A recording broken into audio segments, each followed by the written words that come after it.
L'ordre, c'est l'autorité, c'est le respect de l'autorité, c'est surtout le ciment de nos sociétés.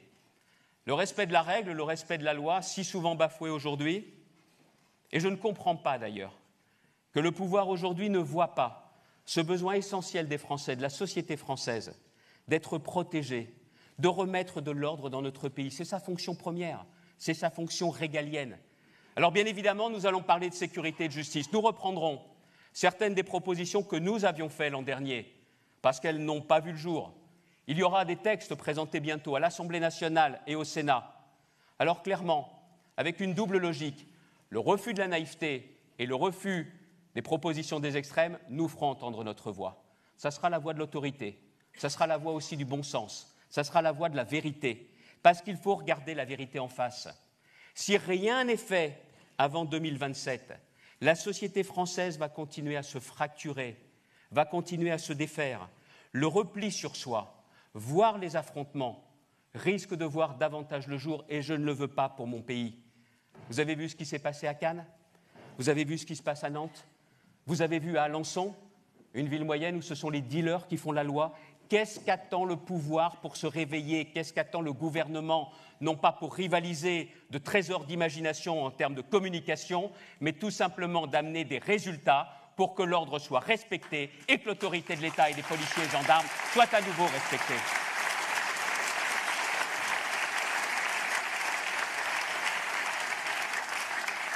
Alors on nous dit qu'il va y avoir plus de policiers.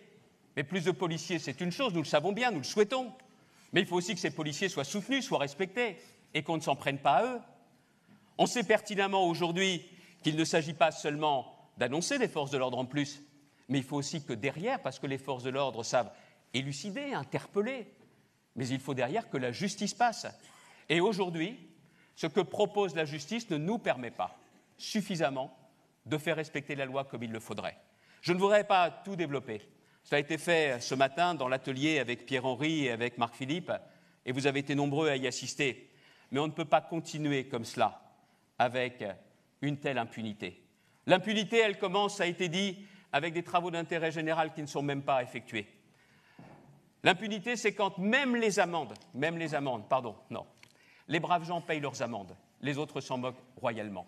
Alors je le dis, les amendes, elles doivent faire l'objet d'une retenue à la source, tout est possible maintenant fiscalement, d'une retenue à la source sur les salaires, voire sur les indemnités, voire sur les allocations, y compris quand ce sont des allocations comme le RSA. Quand on viole la loi, il est normal que l'on réponde de ces actes.